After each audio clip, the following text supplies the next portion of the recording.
Hey everyone, welcome. We are AEDs for Athletes, a youth-led nonprofit with a mission, creating safer communities through preparedness, education, and action. We realize it's not just athletes that collapse. It can be anyone: students, teachers, administrators, or visitors. Whether you're on the field, in the hallway, or out with friends, we're here to teach you how to respond with confidence and not panic. When someone suffers a sudden cardiac arrest, every second counts. For every minute that passes without help, their chance of survival drops by 10%. But here's the powerful truth. When CPR is started quickly and an AED is used right away, survival can more than double. But saving a life isn't just about sports. It's about knowing what to do anytime, anywhere. By the end of this video, you'll know exactly how to step up and save a life. On the field, in the cafeteria, or anywhere someone may need you. Let's get started.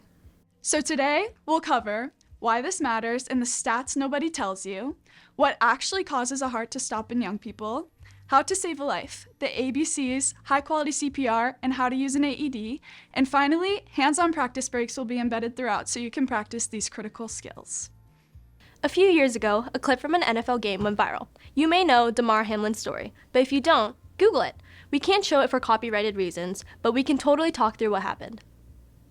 Damar Hamlin, an NFL safety, was struck in the chest. He got up momentarily and then suddenly collapsed into cardiac arrest. What happened was he was hit at precisely the wrong millisecond of his heartbeat.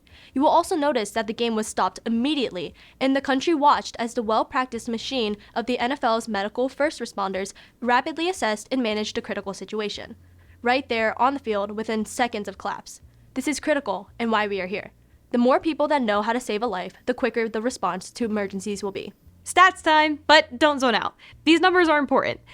In the US, on any given day, there are 54 million students and nearly 3.8 million staff in school settings. More than 350,000 cardiac arrests occur outside of the hospital, meaning they require bystanders to step in. Approximately 20,000 of these events occur in children. It is estimated that nearly 39% of these events are youth sports related. According to the 2020 Cardiac Arrest Registry to Enhance Survival data, only 21.2% of those 13 to 18 years of age who experience cardiac arrest survive to hospital discharge. More high school athletes die after collapsing than any other group.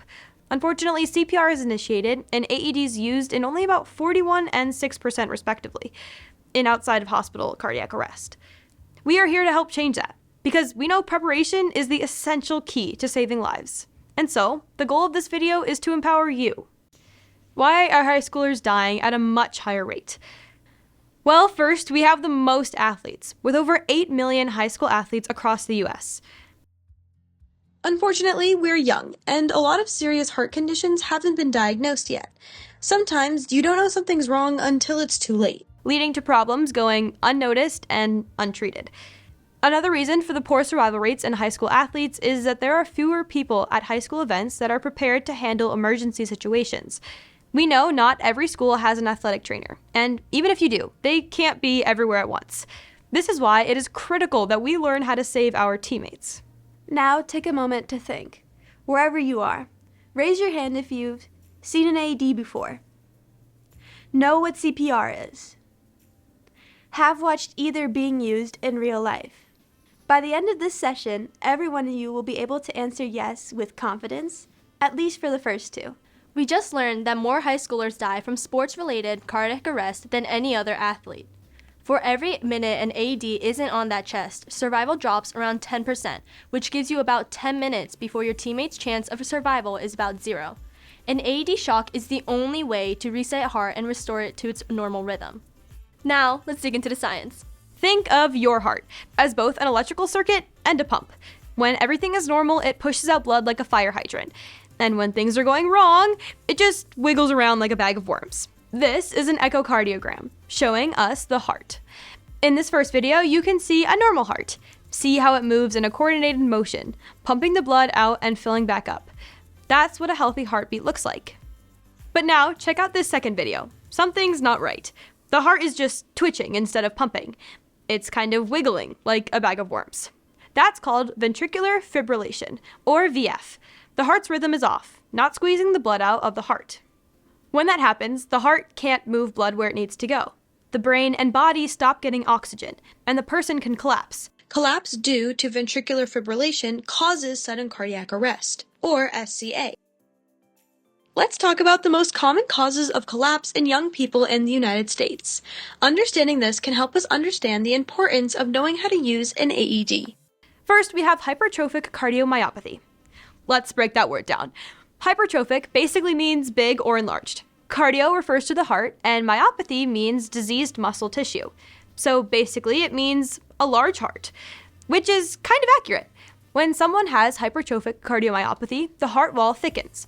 Take a look at the first image of a normal heart. The heart walls are even, and the space inside of the chamber is clear. So blood can flow out easily when the heart pumps. Now look at this second one. See how the wall is much thicker? That's HCM. The muscle, especially in the left side of the heart, gets bulky. When the heart squeezes, the thick wall can block blood from getting out the way it should. Some people with HCM don't feel any symptoms.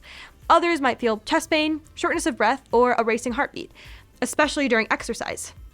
It's one of the most common heart conditions found in teens and young adults, and it often shows up during high school. That's why it's important to learn what it is and how to respond if something goes wrong. Next, we have prolonged QT. The only way to identify this is to have an EKG. How many of you have had one? Prolonged QT is an electrical delay between heartbeats. You can see on this EKG that the spaces between the peaks is a little longer in some places.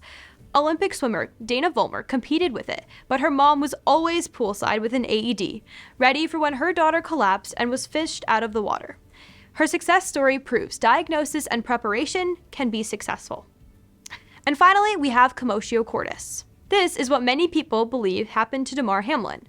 When the heart is hit at just the right moment, its rhythm can be thrown off, and it can become a bag of worms. This is more common in sports like hockey, football, and lacrosse, where there is a hard ball, puck, or shoulder that can hit the chest. Alright, enough with the science talk. Now we're going to get into the how-to. We're going to start with ABC: airway, breathing, and circulation. Pretty easy to remember. We have combined A and B together with the jaw thrust. This does a lot of really important things. First, it will check if the patient is actually unconscious. It will clear their airway and give them about 8 minutes of air. The first goal is to figure out if they are, in fact, unconscious. So everyone feel right beneath your ears and behind your jaw. This will be a squishy part. Push down on it a little. That should hurt. Now turn to your partner and find that spot. Push on that spot, curl your fingers around the jaw, and pull forward. It hurts, doesn't it? Well, that is the point. The pain will cause someone who is conscious and does not need CPR or an AED to squirm or push your hand away. And if they don't react, you know that you need to continue with the steps. The jaw thrust also moves the tongue and the soft tissue out of the way, making sure the patient does not choke.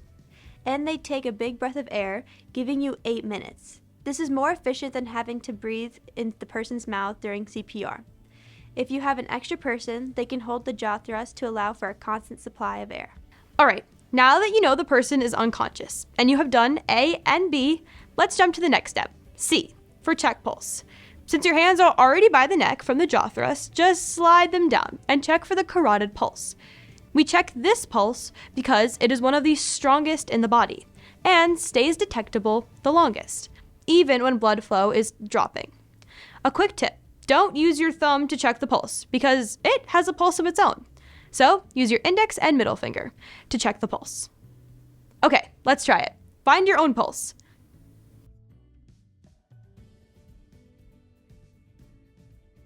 Now your neighbor's. It's a little harder.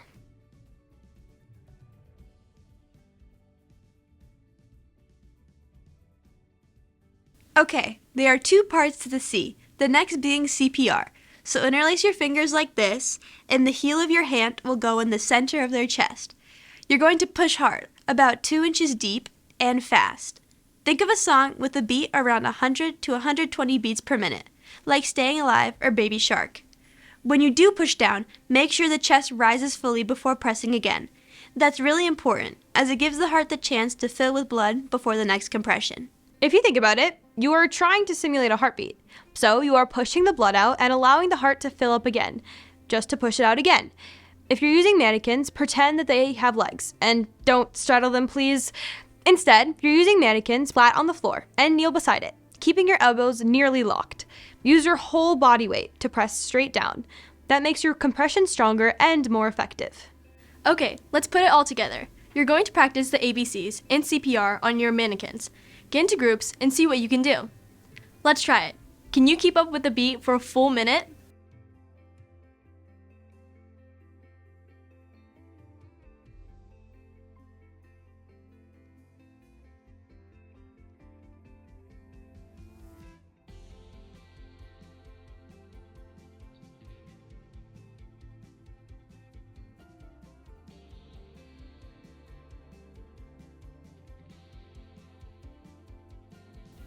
Now you saw how hard CPR was, and hopefully you remembered all of the steps. So it's crucial that if you do have people around you, that you form a line so others are ready to take over.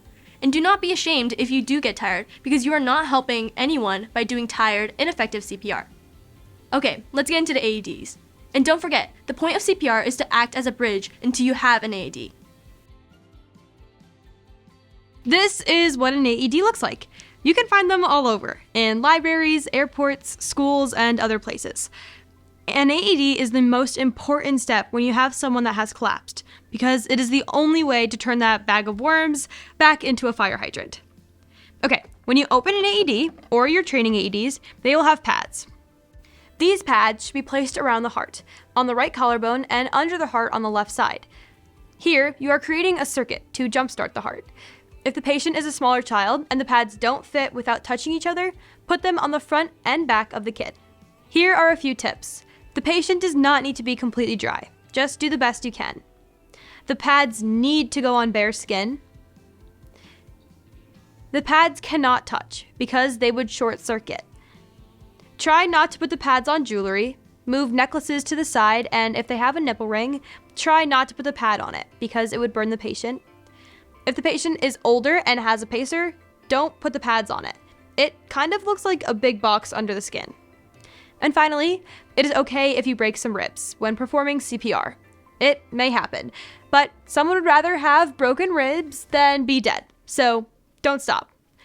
Just to reiterate, every second counts. Whether it's getting the AED or starting CPR, acting fast is absolutely critical, because you typically have about 10 minutes before the chances of survival drop dramatically. If it's been longer, don't give up. Start anyway, and whenever possible, move quickly and decisively. AEDs are made to be easy to follow, and will instruct you while you use them. Now, we're going to put everything together.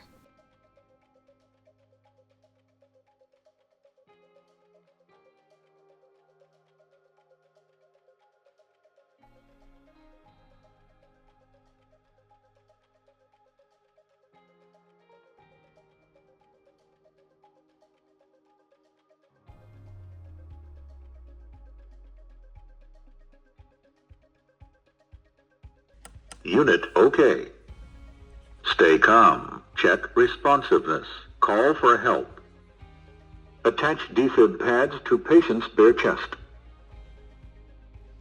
Attach defib pads to patient's bare chest.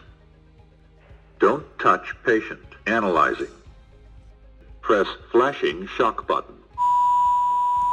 Shock delivered. Start CPR.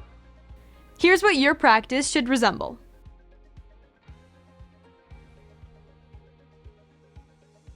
If you still want to practice, split into 2 teams. Then your teacher, supervisor, or coach will be the help. You will work together pretending a mannequin is a collapsed teammate or bystander and bring them back to life. Now, try to figure out where the AEDs are at your facility, and whenever you travel or have an away game, ask where they are located. Now, with your team, figure out roles. Have the fastest person be assigned to be getting an AED. Someone needs to call for help and have a backup plan for those days when that person's phone is dead or when there's no cell phone service. Everyone else is in charge of holding the jaw thrust and performing CPR. Create a line and step in when the person in front is tired.